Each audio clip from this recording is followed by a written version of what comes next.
Talking about pressure, Sarah's cranking up the pressure over at Zen Green now on Ian Poulter, because we're going to look at that very area where Danny clinched some of the key moments. We are. We'll get Ian to hit a couple of putts in a minute on the simulated 14th green. But let's have a look at the fly-through first of all, Ian. And we look at this par 4, 440 yards, sandwiched between the two par 5s. When you're standing on the tee, what's your approach tackling this hole? Obviously, you know, down the left-hand side, you've got a couple of trees which kind of encroach a little bit into the fairway, but it's quite a generous fairway to hit. So, you know, aim down the middle. If it kind of wanders a little bit to the right, it's not quite so bad, because then you're actually hitting more up into the green itself.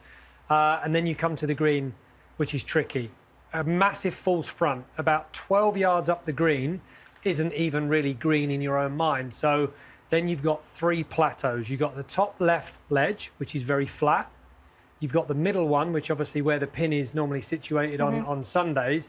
And then you've got this whole big feeder, which catches a lot of balls. And as you see, when you're going for that middle pin, you push it a couple of yards right, it grabs that ridge, and you've got like a 60, 70-foot putt to get back up to that, even that just that middle tier.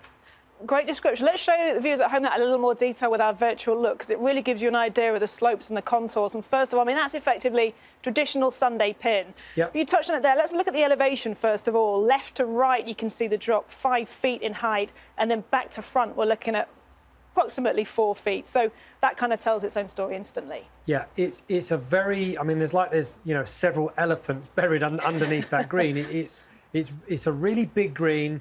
The contour, as you say, everything breaks from like left to right as you're looking at the green. You know, you've got a couple of opportunities for birdie. I mean, the Sunday pin is probably the easiest pin on the green. You know, you can use a little bit of a backstop, which kind of brings it back towards the hole. You've seen guys hole out from the fairway.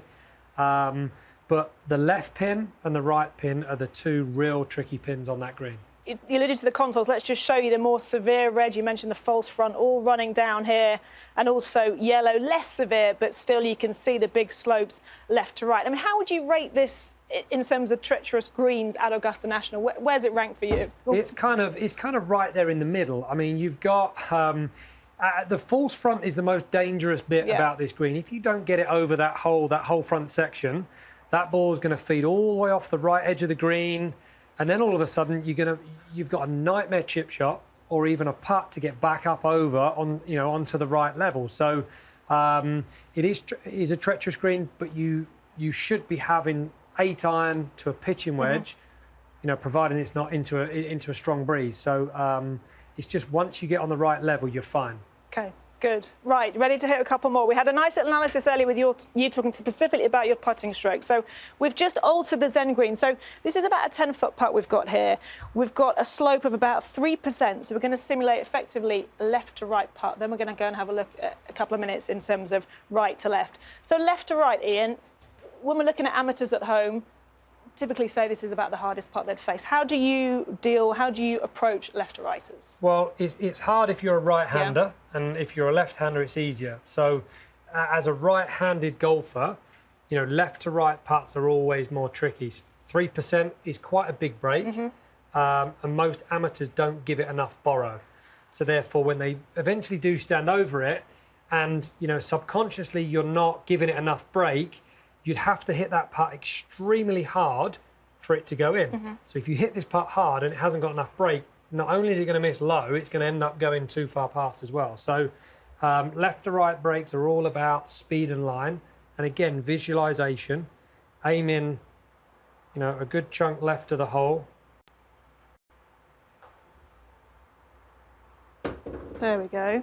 3%. I mean, on this green, this is a little slow, but you know, out on the golf course, a 3% gradient on these greens, that putt's going to break more. Yes. The quicker the green, the more it breaks. So this effectively simulating it's about 11 on the stimp meter. Okay, that's slow. That's slow for Augusta National. I mean, you know, when you get out on some of those greens and you've got a little pitch which is even slightly down left to right, you know, the ball could be rolling 15, 16 on a stimp, which, you know, is very hard to control. But you know, this is actually a nice pace for a left to right putt. There we go, 2 out of 2, fantastic. We're going to move it, we're going to alter the tilt of the green, the Zen green, again the 10-foot putt, but we're going to look about a 3% slope, but we're going to now adjust it to right to left. to give us that break. So talking through the psychology and technique-wise and the difficulty of left to righters, how do things adjust for you right to left break?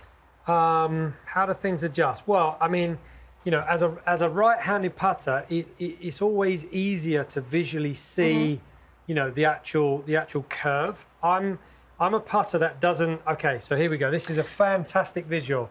I'm a guy that sees a paint line. Yeah. So I see this line.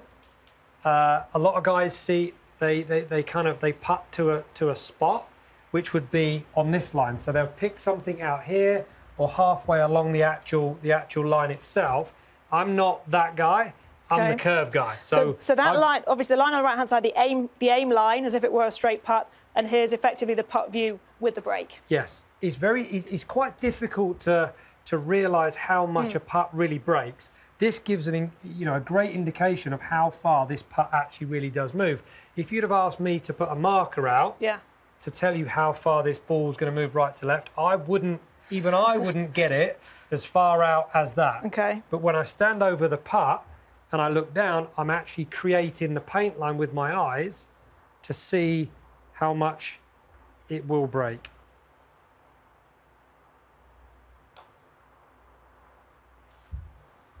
Pushed it. Okay, couple more. Yeah, I mean this is it's an extremely clever thing to have this to actually show you the line and to see how much the putt actually really does break. But right to left putts for a right-handed.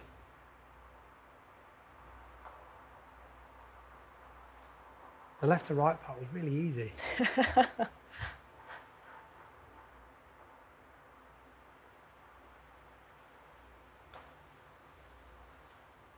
Come on, we're going to give you one more.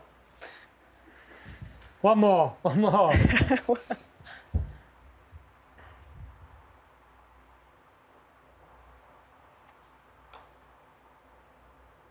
Okay, I'm going to leave it just left. I'm going to have left to right putts all week, please. You haven't missed the left to right.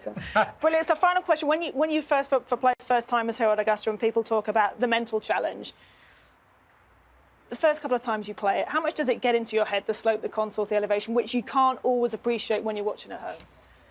Yeah, the contours around the greens, the putting surfaces themselves are super clever.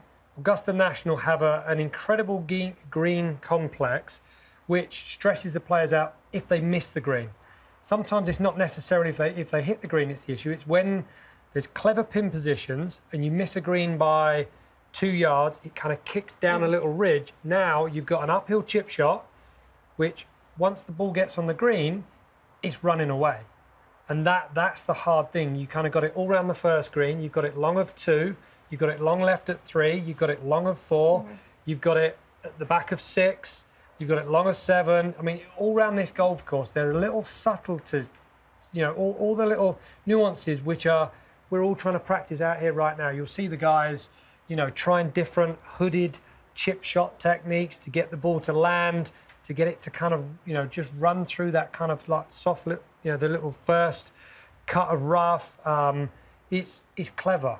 And this golf course messes with you because, there's such great pin positions.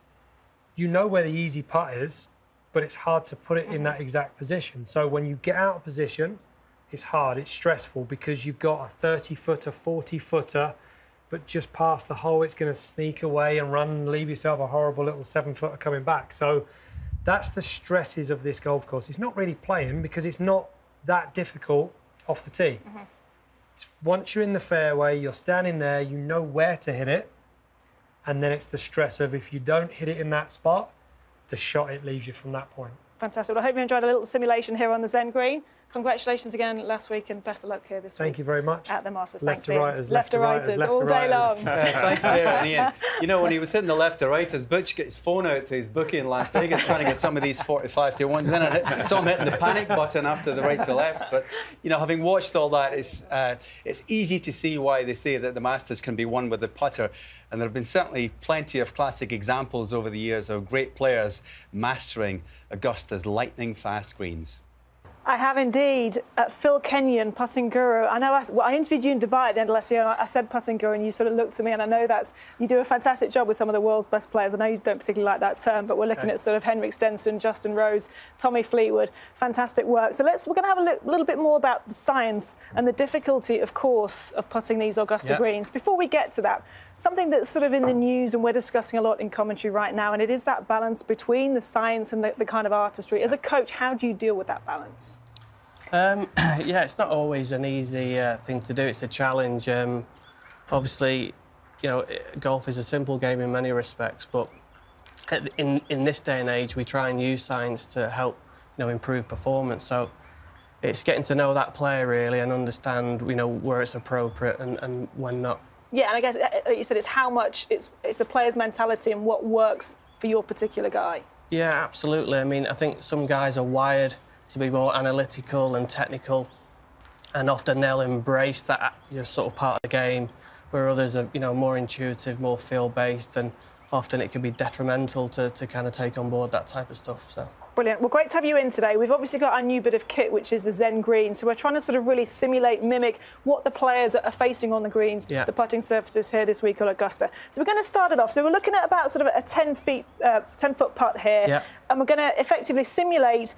We've got the aim line and a breaking putt left to right to effectively, which is, I guess, a regular PGA Tour event would be around 11 on the stimp meter, correct?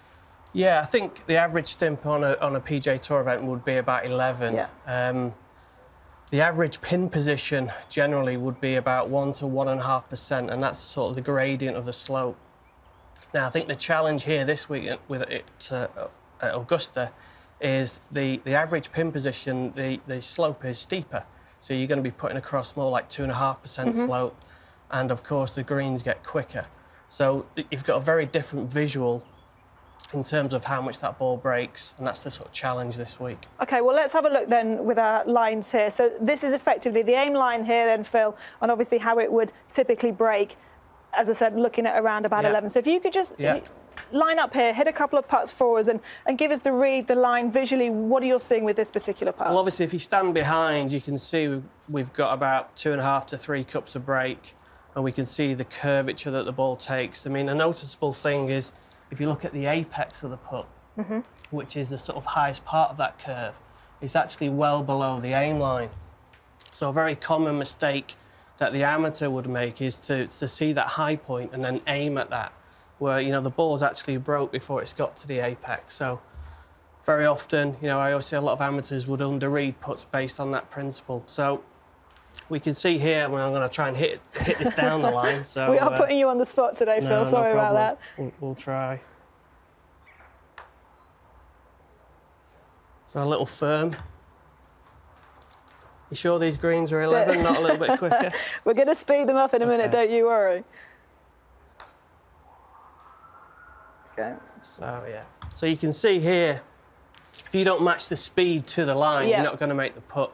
So very critical in when you're reading a putt to make sure you have a speed in mind so you can match them and obviously, you know, hole the putt. Of course. I'm just going to put the ball here just to show this before we move, before we change. That's effectively the aim point with the stimp at 11. Yeah. If we just, guys, typically at home, you know, back in the UK, this time of year, we're looking around about 8 on the stimp meter. Is that fair? I think so, yeah. I mean, obviously, back at home, the green, you know, with the weather we have, we don't get the opportunity to prepare the greens that they do over here.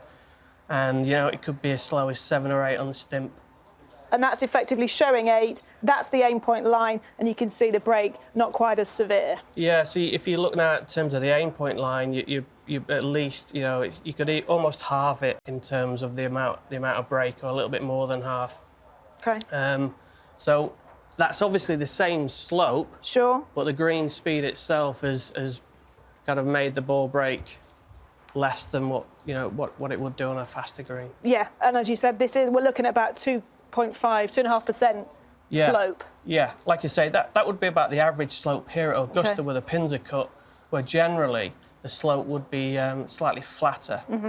But that's the challenge here, is obviously the faster greens and the bigger slope. So we're looking at round about, say, Championship Sunday, these greens here at Augusta, we're looking about 15 for the number. How slick, how fast they get come Championship Sunday. I know we've had a little bit of rain, but as it gets firmer and faster over the next few days, and if we just use our technology just to simulate, to recreate that, we can again show you the two lines, the aim point line, and again, how that putt would typically break and how far you have to give it left of the cup.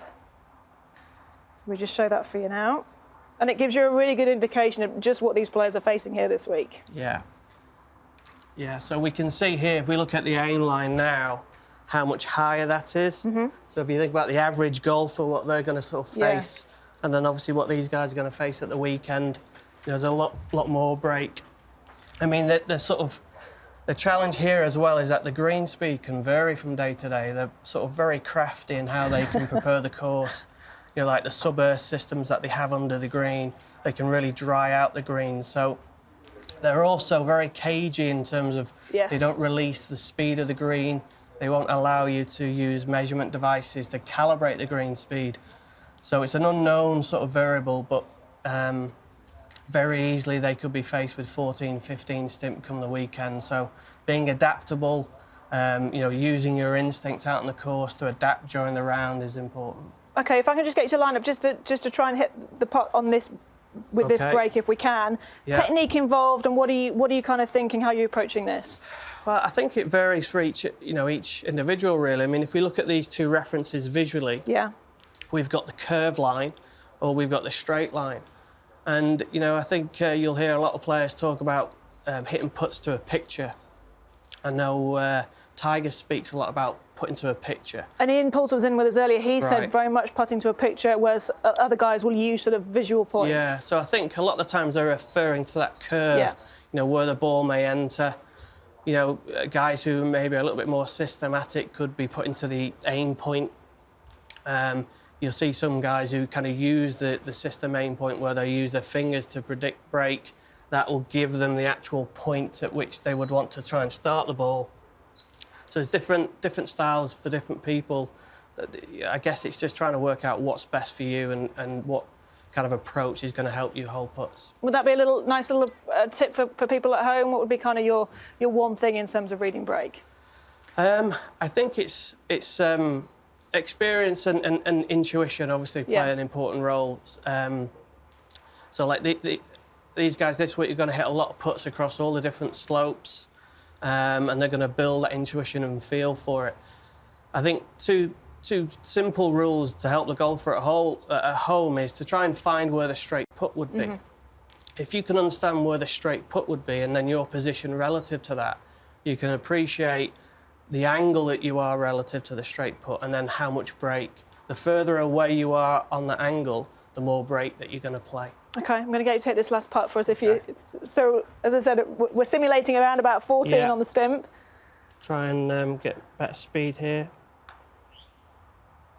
Very nice. There you go. Good job. Super stuff. Mentioned a couple of players at the top. I know we spoke at Dubai end of last year about the work with Justin Rose.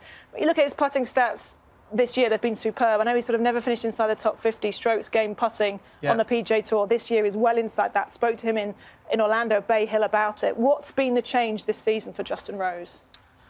I think he's improved some aspects of his technique over a period of time.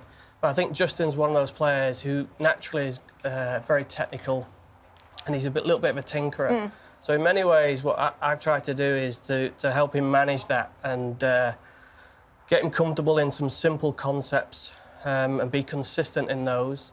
And then the other aspect is to change how he's practiced and also his approach, to look at putting more as a skill set, you know, try and improve some aspects of his green reading, speed control, and to stop him kind of always working on technique and introduce some aspects of like performance in his practice. So, and he's responded really well to that, and you know, I think he's quite comfortable in what he's doing at the moment, and I think that's shown this year with his stats.